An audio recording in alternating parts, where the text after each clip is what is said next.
ব্রাজিলের অন্যতম দুর্দান্ত মিডফিল্ডার ব্রুনো গিমারেস ইনজুরিতে রয়েছেন। তাই এই কয়েকদিন পর হতে যাওয়া ফ্রান্স এবং ক্রোয়েশিয়ার এগেনস্টে ব্রাজিলের যে দুটো প্রীতি ম্যাচ রয়েছে, ফ্রেন্ডলি ম্যাচ রয়েছে, সেই ফ্রেন্ডলি ম্যাচের স্কোয়াডে ব্রুনো গিমারেসের জায়গায় নাকি গ্যালাতাসারাইয়ের মিডফিল্ডার গ্যাব্রিয়েল সারাকে ডাকার চিন্তা ভাবনা করছেন ব্রাজিলের কোচ কার্লো অ্যানচেলোত্তি। খুব ইন্টারেস্টিং একটা কল আপ, বিকজ আজ থেকে কয়েকটা মাস আগেও কিন্তু আমরা কল্পনাও করতে পারিনি যে বিশ্বকাপের মাত্র কয়েকদিন আগে কোচ কার্লো অ্যানচেলোত্তি ব্রাজিলের স্কোয়াডে এই গালাতাসারাইয়ের মিডফিল্ডারটিকে দলে ডাকবেন। এটা আমরা কয়েক মাস আগেও বুঝতে পারিনি বা কল্পনা করতে পারিনি। বিশ্বকাপ শুরুর মাত্র কয়েকদিন আগে খুব সম্ভবত এই দুটো লাস্ট ফ্রেন্ডলি ম্যাচ খেলতে যাচ্ছে ব্রাজিল। এমন একটা সময়ে গ্যাব্রিয়েল সারা যেহেতু ডাক পেয়েছেন, তার মানে নিঃসন্দেহে বলা যেতে পারে যে কোচ কার্লো অ্যানচেলোত্তির বিশ্বকাপ ভাবনায় এই মিডফিল্ডারটা বেশ ভালোভাবেই রয়েছেন। কিন্তু কেন রয়েছেন সেটা এই মৌসুমে গালাতাসারাইয়ের হয়ে সারার পারফরমেন্সই জবাব দেবে। ব্রাজিলের কিংবদন্তি গোলকিপার তাফারেল ক্যারিয়ারের একটা লম্বা সময় কাটিয়েছেন এই তুর্কি ক্লাবে। এই তাফারেলের সুপারিশেই ইংলিশ দ্বিতীয় বিভাগের ক্লাব নরউইচ সিটি থেকে সারাকে দলে টেনেছে গালাতাসারাই। গালাতাসারাইয়ের 4-2-3-1 ফরমেশনে নামেই অ্যাটাকিং মিডফিল্ডার এই গ্যাব্রিয়েল সারা। নামে অ্যাটাকিং মিডফিল্ডার হলেও মাঠে দেখা যায় একজন আদর্শ বক্স টু বক্স মিডফিল্ডারের প্রতিচ্ছবি।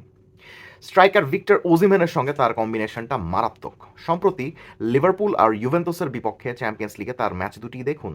প্রপার অল অ্যাকশন মিডফিল্ডারের মতো খেলে গিয়েছেন ম্যাচ জুড়ে। এই সিজনে চ্যাম্পিয়ন্স লিগে 20টার বেশি গোলের সুযোগ সৃষ্টি করা আর 20টার বেশি অ্যাকিউরেট ক্রস দেওয়া একমাত্র মিডফিল্ডার এই সারা। ওজিমেনের সঙ্গে তার দুর্দান্ত কম্বিনেশন হওয়ার অন্যতম প্রধান কারণ তার পিন পয়েন্ট ক্রস দেওয়ার ক্ষমতা।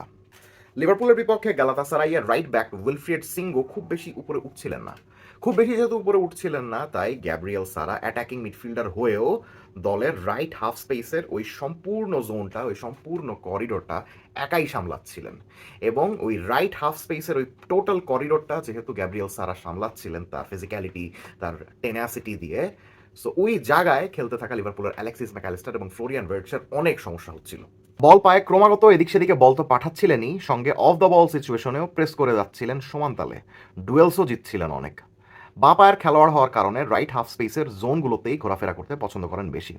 তার শুট করার ক্ষমতা অসাধারণ। অবশ্য এটা জুভেন্টাসের এগেনস্টে তার ফ্যান্টাস্টিক ফ্রি কিকটা দেখেই আমরা কিন্তু বুঝতে পেরেছি যে তিনি কত ক্লিনলি বল স্ট্রাইক করতে পারেন। ড্রিবলিংও চমৎকার। বল ক্যারি করে কাউন্টারে দলকে নেতৃত্ব সারাই দেন। টাইট স্পেস থেকে বল বের করে এনে সামনে চলে আসার গুণও রয়েছে তার। আর এই গুণটাই গালাতাসারাইকে প্রোগ্রেসিভ পাস দিতে সাহায্য করে অনেক। ফিজিক্যালিটিও আছে বেশ ভালো। লিভারপুলের বিপক্ষে ম্যাচে অ্যালেক্সিস ম্যাকালিস্টারকে বেশ ভালোই জ্বালিয়েছেন তিনি। এ কারণে তার কাছ থেকে বল নেওয়াটা বেশ কষ্টকর। প্রতিপক্ষের কাছ থেকে ফাউল আদায় করে নিতে জানেন অনেক। ব্রাজিলের মিডফিল্ড এখন এমন একজন মিডফিল্ডারের দরকার যিনি কিনা ক্যাসেমিরোর পাশে একজন আদর্শ বক্স টু বক্স মিডফিল্ডারের ভূমিকা তো পালন করতে পারেনি, বরং একই সঙ্গে দলের বিভিন্ন ফেজে বিল্ড আপের ক্ষেত্রেও সাহায্য করতে পারেন এবং অ্যাটাকিংয়ে কন্ট্রিবিউট করতে পারেন। একজন অল অ্যাকশন মিডফিল্ডার, যে ভূমিকাটাই ব্রুনো গিমারেস পালন করছেন। কিন্তু ব্রুনো গিমারেসও যদি কিছু একটা হয়ে যায়, তাহলে ওই ভূমিকাটা পালন করার জন্য কে থাকবেন ব্রাজিলের স্কোয়াডে? এই এখনই যেরকম, এখন তো ইনজুরিতে রয়েছেন ব্রুনো গিমারেস। তাই বিশ্বকাপেও ব্রাজিলের এমন একজন মিডফিল্ডার দরকার যিনি কিনা প্রয়োজনে ব্রুনো গিমারেসের ভালো ব্যাকআপ দিতে পারেন, এবং সেই ভূমিকাতেই কিন্তু গ্যাব্রিয়েল সারা কার্লো অ্যানচেলোত্তির একটা দুর্দান্ত সলিউশন হতে পারেন। কমেন্ট সেকশনে জানিয়ে দিবেন এই ব্রাজিলিয়ান মিডফিল্ডার সম্বন্ধে আপনি কি ভাবছেন। Let's have a discussion.